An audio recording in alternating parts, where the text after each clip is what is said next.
Então, o nosso tema de hoje, o nosso foco de estudo é sobre a Lei 10.826 de 2003, o famoso Estatuto do Desarmamento, que já vem há um bom tempo deixando seus reflexos, os seus vestígios aí no nosso ordenamento jurídico.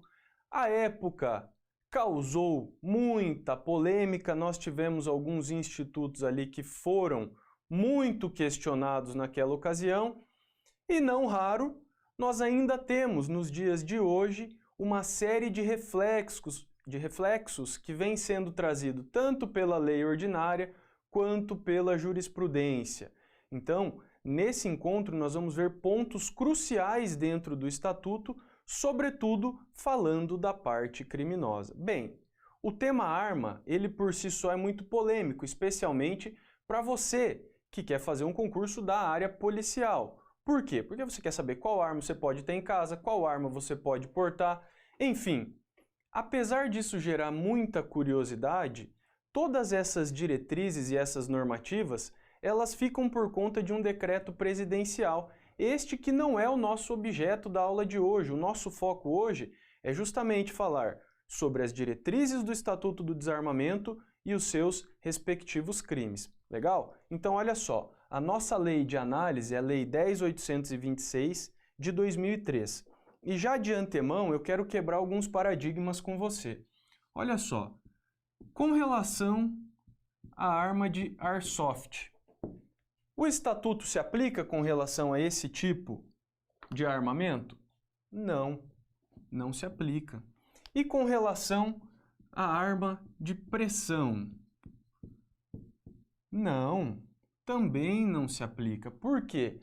O nosso Estatuto ele é voltado ao tratamento e ao estudo das denominadas armas de fogo. A arma de fogo é aquela ferramenta capaz de expelir uma munição a partir da combustão de gases, tudo bem? E ela pode estar lá acoplada a um cano ou não para facilitar a direção daquele projétil. Então, o nosso ponto de estudo é ou são as armas de fogo. Mas olha só, ainda dentro do estudo aqui, é importante falarmos sobre o objeto jurídico. Porque as bancas de concurso, elas vão te induzir ao erro ao estabelecer que o bem jurídico trabalhado pelo Estatuto do Desarmamento é a integridade física do indivíduo. Tá certo isso? Não, isso está errado, porque o nosso objeto jurídico, o bem jurídico tutelado para essa lei, trata-se da incolumidade pública ou segurança pública, não é mesmo? Então, fique com esse primeiro conceito já bem definido. O bem jurídico tutelado é a incolumidade pública, tudo bem? Vamos seguir aqui? E com relação aos objetos ou objeto material dos delitos que nós estudaremos. Embora a lei tutele as armas de fogo, em muitos dos dispositivos nós veremos como objeto material, olha só, arma, acessório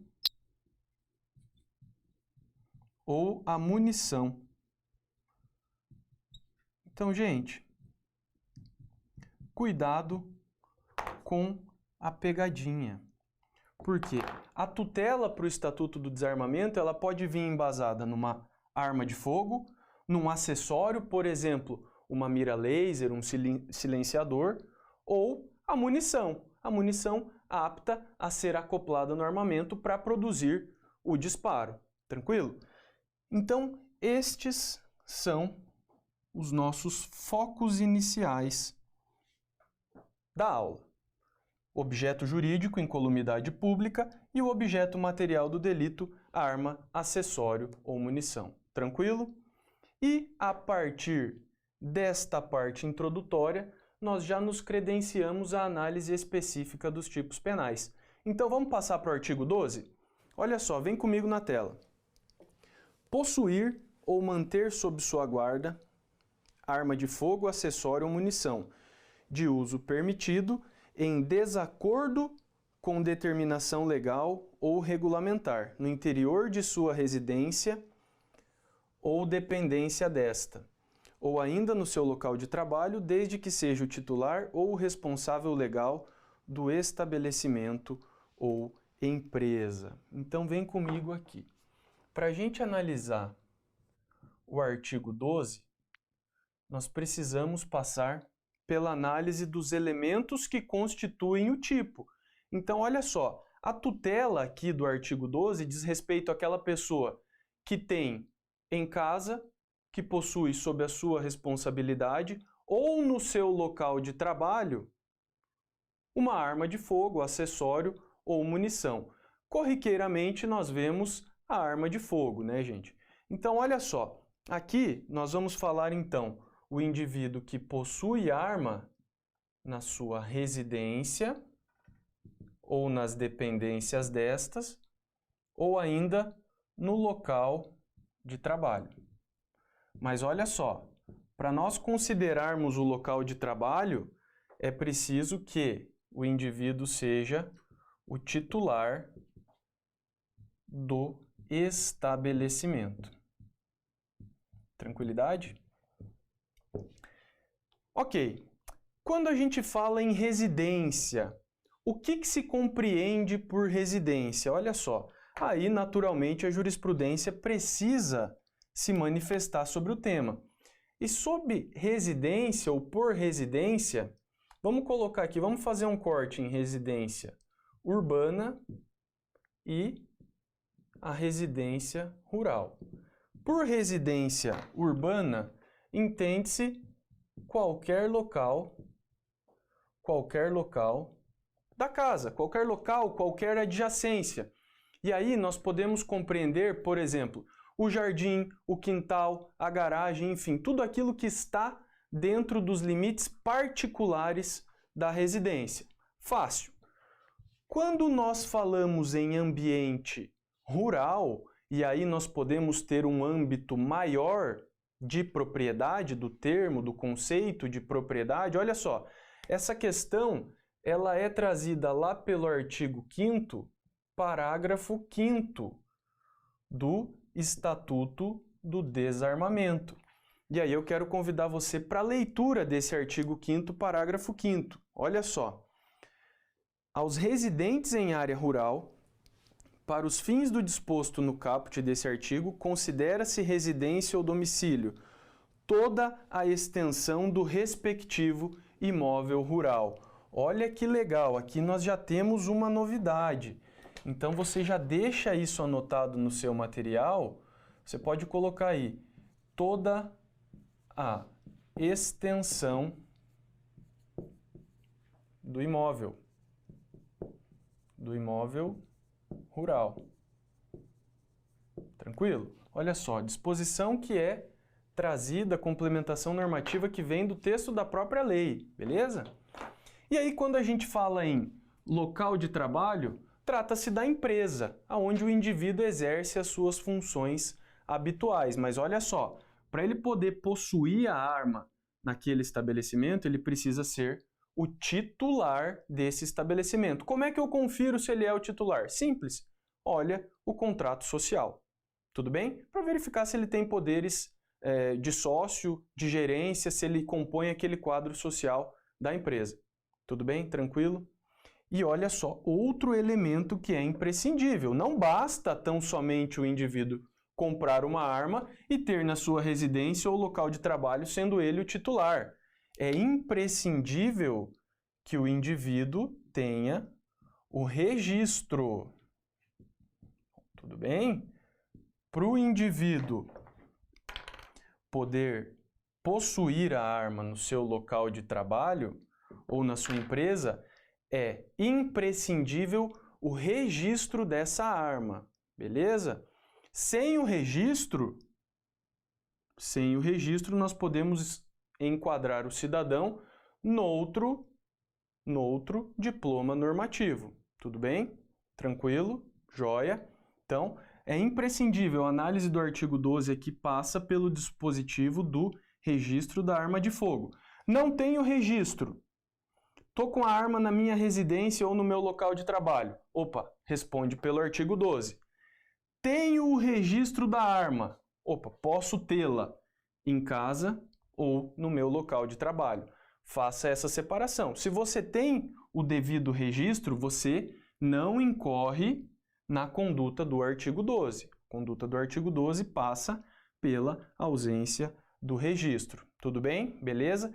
E aqui questões podem te cobrar da maneira mais simplória. Para o indivíduo incorrer na figura do artigo 12, ele não pode ter o registro, correto? As bancas, elas gostam de trocar o conceito de registro aqui, ou o termo registro, por porte, para confundir o dispositivo do artigo 12 com o do artigo 14 da mesma lei. Tranquilo? Então, fique atento. No artigo 12, nós pressupomos uma ausência do registro. Show de bola? E aí, olha só. Vamos passando um pouquinho mais aqui e vamos falar sobre outra questão elementar agora, ainda dentro do artigo 12. Vem comigo aqui, ó. Quando eu falo em arma desmuniciada, o que é uma arma desmuniciada, gente? A arma desmuniciada é a arma sem munição. Tá. E aí, possuir arma desmuniciada configura crime? Aí eu vou te falar o seguinte, depende. Para o entendimento que nós temos hoje, para os nossos tribunais, a gente tem que avaliar o seguinte, a arma desmuniciada, ela era apta a produzir disparo? E a aptidão, ela é aferida a partir de perícia, a partir de um laudo técnico. Se a arma estava apta a produzir os disparos, eu te digo que sim, é crime. Quem diz isso? STJ e o STF. Porque perceba, a arma estando desmuniciada, mas funcionando, mas apta ao seu funcionamento, a qualquer momento o indivíduo pode carregá-la com uma munição e produzir o disparo. Então, o STJ e o STF entendem que a arma desmuniciada apta a produzir o disparo, ela ainda assim ofende o bem jurídico e incolumidade pública. Porém, na contramão desta situação, se a perícia constata que a arma é inapta, que a arma não funciona, não teremos crime. Não há crime. Olha só que coisa importante. Se a arma está desmuniciada, mas apta a produzir disparo, crime. Se a arma está desmuniciada, porém inapta, não há crime. Fica com isso na cabeça. Isso aqui costuma cair. Tudo bem? Mas nós temos uma outra situação que vai ao encontro aqui também no mesmo sentido da arma desmuniciada. Vamos falar aqui da tal da arma desmontada. Arma desmontada. Tá, Lucas, o que é uma arma desmontada? Pô, simples. Aquela arma que está ou que não está pronta imediatamente para produzir disparo. Você precisa promover o encaixe das suas peças para que ela se torne pronta ou apta a produzir o disparo. Tá. E nesse sentido, com relação à arma desmontada, como que a jurisprudência caminha? Nós também temos dois sentidos aqui. E olha só, se a montagem é fácil, se a montagem está ali muito rápido de ser realizada, é crime. Olha só, porque isso aqui é novo demais. E especificamente com relação ao crime do artigo 12, se nós estamos diante de uma montagem difícil, que não pode ser realizada rapidamente, não haverá crime. Gente, olha só, por mais que a lei seja simplória no seu alcance, a jurisprudência trabalha com os termos de maneira bastante técnica, tá? Ela vai muito além do texto normativo. Tranquilo? Então, fiquem atentos aqui, o que eu considero mais importante, mais relevante, arma desmuniciada e arma desmontada. Esses dois pontos são de fundamental relevância para a sua prova. Tudo bem? Beleza pura? Então, vamos seguindo no nosso estudo. Olha só, mais duas questões aqui envolvendo a posse irregular da arma. Cabe aplicação do princípio da insignificância para os crimes do artigo 12? E aí, se você tem uma corrente com um pingente que é uma munição, isso aí é crime? Não, não é crime. Então, olha só, a jurisprudência admite a aplicação do princípio da insignificância. Tudo bem? Justamente nas situações em que nós não temos a possibilidade de ofensa ao bem jurídico. Tudo bem? Tá, me dá um exemplo. Fica com o exemplo do pingente, ou com aquele indivíduo que tem lá na sua prateleira 2 ou 3 munições e ele não tem a arma. Naturalmente que ele não vai conseguir promover a explosão daquelas munições. Tranquilo? Fica atento. É possível, é admissível a aplicação do princípio da insignificância aqui. E agora eu quero trazer para você uma questão ainda mais recente, porque nós temos um julgado do STJ do mês de agosto desse ano, 2020. Meus amigos, como é que funciona a arma com registro vencido? O que acontece? O indivíduo que possui uma arma nas dependências da sua residência, percebam, ele tem o registro, ele incorre na sanção do artigo 12? Não, por quê? Porque ele tem o devido registro. Agora, e quando esse registro vence? O que acontece? A partir do vencimento do registro nós teremos uma conduta típica? Olha só o que o STJ também definiu. O indivíduo que tem um registro prévio e posteriormente esse registro expira, ele permanece numa situação de irregularidade com a arma. Todavia, para fins de posse, não haverá crime. Não haverá crime. Não haverá crime, e sim uma mera infração administrativa. Não haverá crime. Vou complementar aqui, ó. Mas mera infração administrativa. Isso aqui é palavra do STJ. Eles estabeleceram esta premissa. Agora, e se o indivíduo está com um registro vencido e ele passa a portar ostensivamente essa arma? Gente, naturalmente que nós estaremos diante do crime, né? Porque nem mesmo com um registro válido, o indivíduo se dá o direito de portar ostensivamente a arma de fogo. Com o registro válido, o indivíduo pode permanecer nas dependências da sua residência ou no seu local de trabalho, na companhia daquele armamento. Tranquilo? Vamos avançar? Vamos passar para o crime do artigo 13, porque o crime do artigo 13 também é muito importante. Então vem na tela comigo aqui. Olha só. Deixar de observar as cautelas necessárias para impedir que menor de 18 anos ou pessoa portadora de deficiência mental se apodere de arma de fogo que esteja sob sua posse ou que seja de sua propriedade, detenção de 1 a 2 anos e multa. E o parágrafo único ele traz uma norma por equiparação. Olha só, Nas mesmas penas incorrem o proprietário ou o diretor responsável de empresa de segurança e transporte de valores que deixarem de registrar ocorrência policial e de comunicar à Polícia Federal perda, furto, roubo ou outras formas de extravio de arma de fogo, acessório ou munição que estejam sob sua guarda, nas primeiras 24 horas depois de ocorrido o fato.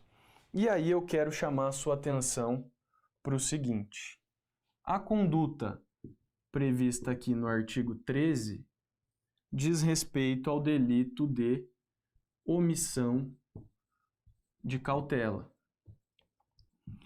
E esse delito de omissão de cautela eu quero dividir com você em duas partes. Olha só, na primeira parte eu quero trabalhar com o caput. Quero trabalhar com a cabeça do artigo. Por quê? Porque nós temos situações distintas. Primeira coisa, na figura do caput, quem eu enxergo como objeto material da minha conduta?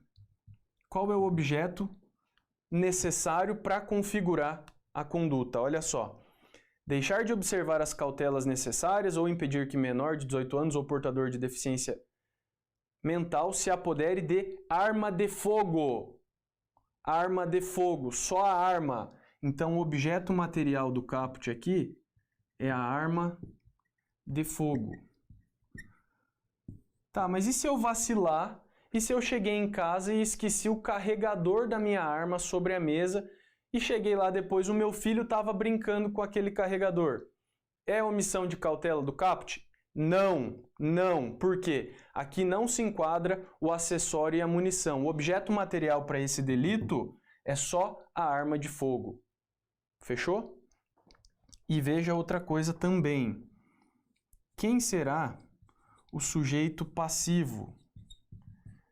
Amigo, o sujeito passivo dessa conduta vai ser o menor ou o deficiente mental.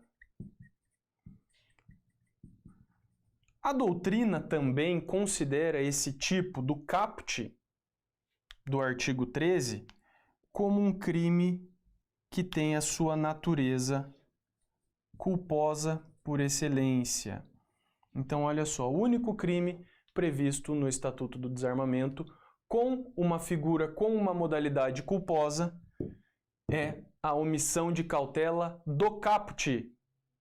Atenção com relação a isso. Tudo bem? Tranquilidade. Atentos a esta situação, porque agora eu vou trazer para você, ainda dentro do artigo 13, vou deixar aqui na mesma linha, uma segunda parte.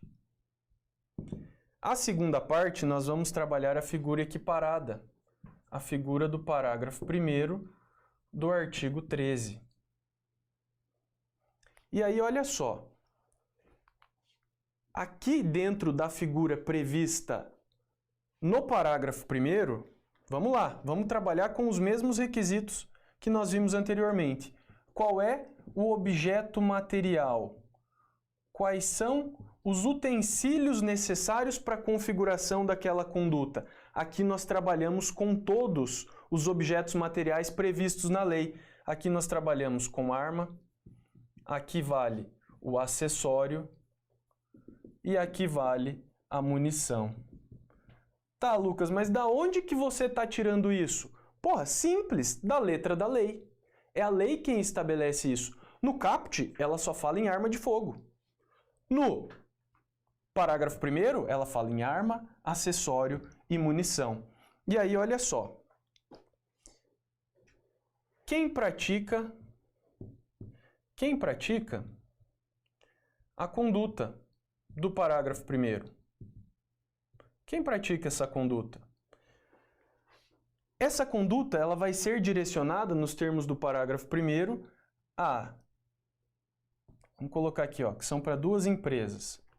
Olha só. As empresas de transporte de valores ou empresa que presta segurança. Meu amigo, essas empresas ou os funcionários dessas empresas, eles não são os responsáveis, os proprietários das armas. As armas pertencem às empresas, são elas quem fazem todos os procedimentos para a aquisição. Claro que aquele funcionário precisa passar por um treinamento e estar apto a portar aquela arma durante o seu serviço, mas são essas as empresas. E não obstante, ainda existe um prazo para a consumação. O prazo para a consumação aqui, olha só que questão inusitada. Pelo texto do parágrafo 1º, esse crime se consuma 24 horas após o fato. Tá, Lucas, volta um pouquinho para que eu possa respirar, abstrair do caderno e entender. Sim, estou aqui contigo. Veja só. A figura prevista no caput, ela traz aquela conduta de o indivíduo que é descuidado e ele falta com as cautelas necessárias e não impede e não evita que uma pessoa menor de 18 anos ou deficiente mental que ela tenha acesso à arma de fogo. Essa é a conduta do caput. Uma conduta essencialmente culposa. O indivíduo não queria que o resultado, que a criança ou que o deficiente mental tivesse acesso à arma. Em contrapartida, na segunda parte, nós falamos naquele proprietário, no responsável pela empresa de transporte de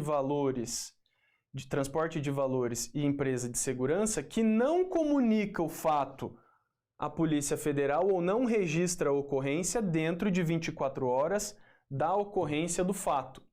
Mas e aí eu te pergunto, e se esse fato acontece, por exemplo, num sábado de madrugada? Mas o dono da empresa, ele chega segunda-feira e se depara com aquela situação, ele vê que as armas não estão mais no local. O que acontece nessa situação? Percebam, pelo texto normativo, ele incorreria nessa conduta, ele praticaria o crime. Mas olha só, você já bem sabe que a responsabilidade no direito penal, ela depende da demonstração de dolo ou culpa. Nesse caso, o indivíduo agiu com dolo ou culpa para praticar essa conduta? Não, ele não tinha previsão de que isso ia acontecer, não era algo plausível. Então, sem dolo ou culpa, não tem responsabilidade. Se você punir o indivíduo nesses termos, está falando em responsabilidade objetiva, que é uma exceção, que não é plenamente admitida no nosso ordenamento. E aí, como é que funciona? Olha só, a doutrina, ela já trabalha para que esse termo aqui, após o fato, ele seja substituído por após o conhecimento. Após o conhecimento do fato. Fica muito mais plausível. Beleza?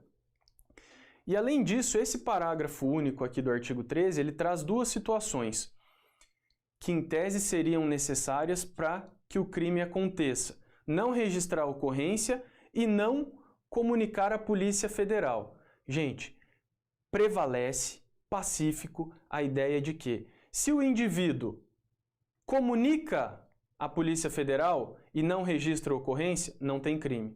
Se o indivíduo registra a ocorrência, faz o boletim de ocorrência na Polícia Civil, mas não comunica à Polícia Federal, também não tem crime. Então a doutrina entende que não precisa que sejam preenchidos as duas elementares previstas na letra da lei. Tranquilo? Basta a ocorrência de uma situação para afastar a tipicidade do delito. Tranquilo? Beleza? Essas são as observações aqui da omissão de cautela. Beleza? Então, vem comigo e vamos adiante. Agora nós vamos falar sobre a conduta disposta no artigo 14. E olha só o que estabelece a conduta disposta aí no artigo 14.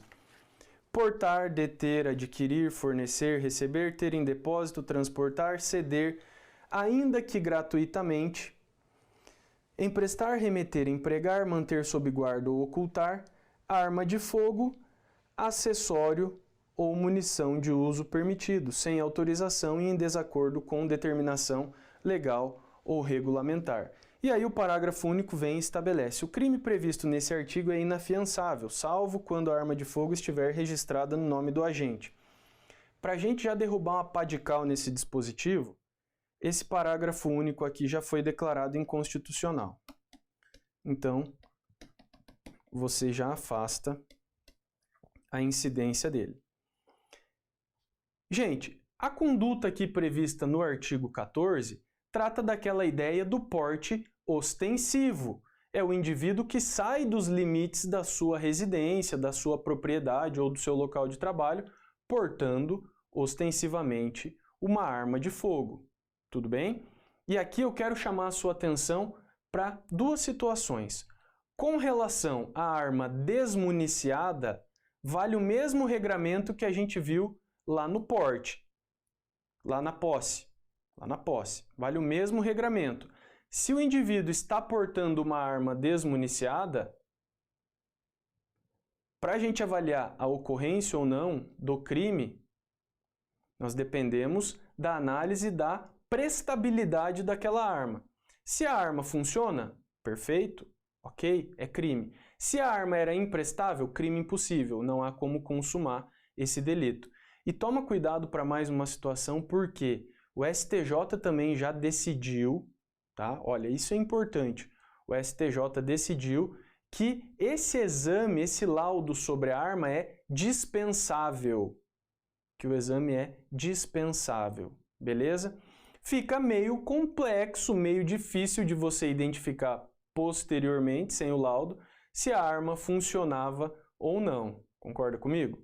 Mas é isso que prevalece. Tranquilidade? Vamos adiante. Com relação ao artigo 14, valem lá todos os requisitos que a gente já falou do artigo 12, então nós demoramos um pouquinho mais no artigo 12 por conta disso, porque a gente passa por uma série de análise de situações específicas, né? Mas ainda aqui no artigo 14, com relação à arma desmontada. Se o indivíduo está com o seu carro na via, mas ele está com uma espingarda calibre 12 no porta-mala, totalmente desmontada, vai ser crime em qualquer situação. Beleza? Aqui a gente não aplica aquela questão em que falamos, se está fácil a montagem, tem crime. Se é difícil a montagem, não tem crime. No porte, vai ser crime sim. Beleza? 15. Disparar arma de fogo ou acionar munição em lugar habitado ou em suas adjacências, em via pública ou em direção a ela, desde que essa conduta não tenha como finalidade a prática de outro crime. Então, olha só.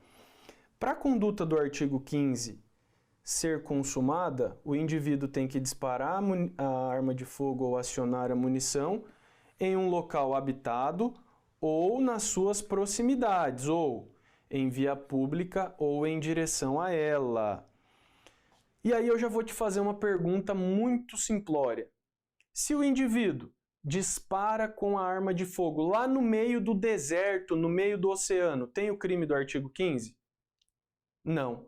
Por quê? A elementar, o elemento que constitui o tipo aqui, exige que seja num local público ou próximo a ele, ou que seja em direção à via pública ou na via pública. Olha como essas questões elas precisam ser bem analisadas. E desde que esse disparo não tenha como finalidade a prática de outro crime. Então, se você está com a sua arma de fogo e você pratica um disparo para matar a outra pessoa, olha só, o disparo foi o meio necessário para você chegar ao resultado. Nesse contexto, o crime fim, o homicídio, absorve o disparo. Simples, fácil. Tamo junto? Vamos lá. E o parágrafo único. O crime previsto nesse artigo é inafiançável. Aqui também, isso aqui já foi declarado inconstitucional. Inconstitucional. Então você já tem tranquilidade para enfrentar esse dispositivo. O artigo 16, ele traz a figura aqui do indivíduo que possui, detém, porta, adquire, fornece, recebe, tem em depósito, transporta, cede, ainda que gratuitamente, empresta, remete, emprega ou mantém sob sua guarda ou oculta arma de fogo, acessório ou munição, olha só os objetos materiais, arma de fogo, acessório ou munição de uso restrito, sem autorização ou em desacordo com a determinação regulamentar. Esse dispositivo, percebam aqui que ele foi modificado pelo projeto anticrime, pelo pacote anticrime, a Lei 13.964 de 2019. E houve uma cisão aqui, porque existia um outro termo no artigo 16, que era a arma de uso proibido, mas agora a arma de uso proibido migrou lá para o parágrafo 2º do artigo 16. E, inclusive, quem pratica a conduta com relação ao armamento de uso proibido pratica um crime hediondo. Então, olha só. A posse de arma de uso restrito não é hediondo. A posse de arma de uso proibido é hediondo. Tranquilo? Atenção, é coisa nova, é coisa que vai cair. Nós já vamos chegar lá. Olha só, nas mesmas penas do caput ali, do porte para uso restrito, incorre quem? Suprime ou altera a marca, numeração ou qualquer sinal de identificação da arma de fogo ou artefato, quem modifica as características da arma de fogo de forma a torná-la equivalente à arma de uso de fogo de uso proibido ou restrito, ou para fins de dificultar ou de qualquer modo induzir a erro a autoridade policial, perito ou juiz, quem possuir, detiver, fabricar ou empregar artefato explosivo ou incendiário sem autorização ou em desacordo com determinação legal ou regulamentar, quem portar, possuir, adquirir, transportar ou fornecer arma de fogo com numeração, marca ou qualquer outro sinal de identificação raspado, suprimido ou adulterado, aqui uma arma cujo uso seria até permitido, mas o indivíduo suprime a numeração, ele raspa a numeração, ele altera as características originais dessa arma. Quem vende, entrega ou fornece, ainda que gratuitamente, arma de fogo, acessório, munição ou explosivo a criança ou adolescente. Presta atenção, se o indivíduo fornece uma arma de fogo, qualquer que seja, mesmo que ela seja de uso permitido, mas se ele fornece a criança ou adolescente, ele responde pelo parágrafo 1º do artigo 16. Ele responde de maneira mais gravosa. Tranquilo? Fica atento, tá marcado aqui, ó. E eu vou até grifar esse inciso 5 aqui, porque ele é top para ser cobrado. Ainda nas mesmas penas, quem produz, recarrega, recicla sem autorização legal ou adulterar de qualquer forma munição ou explosivo. Aí o parágrafo 2º, que traz a novidade. Se as condutas descritas no caput e no parágrafo 1º envolverem arma de fogo de uso proibido, a pena é de reclusão de 4 a 12 anos e o crime é hediondo. Gente, a arma de fogo de uso proibido ela vai ser regulamentada lá no decreto próprio, tá? Mas em resumo, é aquela arma que é utilizada a partir de um recurso dissimulado. Então, por exemplo, você tem uma caneta que serve como arma de fogo. Essa é uma arma de uso proibido, tá joia? Porque ela não é regulamentada, ela não é prevista para ter o seu uso cotidiano no nosso território. Beleza? Tranquilo? Olha só, o artigo 17 fala do comércio ilegal de arma de fogo. A gente vai ler o seu dispositivo aqui, mas eu já vou constar que esse crime aqui também é hediondo. Adquirir, alugar, receber, transportar, conduzir, ocultar, ter em depósito, desmontar, montar, remontar, adulterar, vender, expor à venda ou de qualquer forma utilizar, em proveito próprio ou alheio no exercício de atividade comercial ou industrial, arma de fogo, acessório ou munição sem autorização ou em desacordo com determinação legal ou regulamentar. Então, a ideia, a tutela aqui nesse artigo 17 é o comércio ilegal das armas de fogo, tá? Equipara-se à atividade comercial ou industrial qualquer forma de prestação de serviço, fabricação ou comércio irregular, clandestino, inclusive o exercido em residência. E aí aqui, ó, com potencial para cair na sua prova. Eu vou deixar a sigla aqui, ó, potencial questão de prova. Incorre na mesma pena quem vende ou entrega arma de fogo, acessório ou munição, sem autorização ou em desacordo com a determinação legal ou regulamentar, a agente policial disfarçado, quando presentes... Vem comigo aqui, ó. Vem comigo aqui, ó. Quando presentes elementos probatórios razoáveis de conduta pré-existente. Tem que ter elemento anterior. Se não tem elemento anterior, não pode ser aceito como crime. Nós temos que preencher todas as elementares, beleza? Mas essa questão aqui é muito importante. E no artigo 18, nós falamos sobre o tráfico internacional de arma de fogo. Importar, exportar, favorecer a entrada ou saída do território nacional a qualquer título de arma de fogo, acessório ou munição, sem autorização da autoridade competente. Incorre na mesma pena quem vende ou entrega arma de fogo, acessório ou munição, em operação de importação, sem autorização da autoridade competente, a agente policial disfarçado, quando presentes elementos probatórios razoáveis de conduta criminal pré-existente. Então, essa conduta da entrega ao policial, ela depende de prova pré-existente. Tranquilidade? É isso aí, meus amigos. Aí, olha só para a gente arrematar, vamos falar o seguinte, as causas de aumento de pena. Olha só, no artigo 19. Nos crimes previstos nos artigos 17 e 18, a pena é aumentada da metade se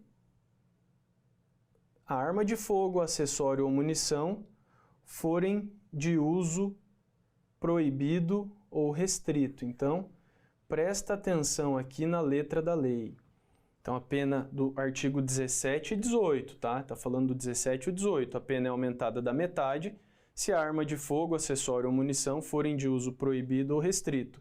Aqui ele está falando do comércio e do tráfico ilegal de armas. E o artigo 20 traz que, nos crimes previstos nos artigos 14, 15, 16 e 17, percebam que o artigo 13 está fora. Se não foi mencionado, você não pode incluí-lo.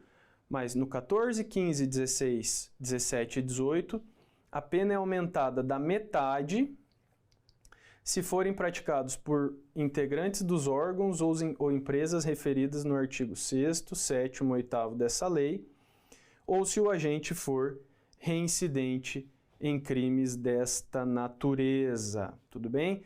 Então, se for praticado por quem é servidor público, por quem trabalha em empresa de transporte de valores ou segurança, tem esse aumento de pena na metade, e também se ele for reincidente específico.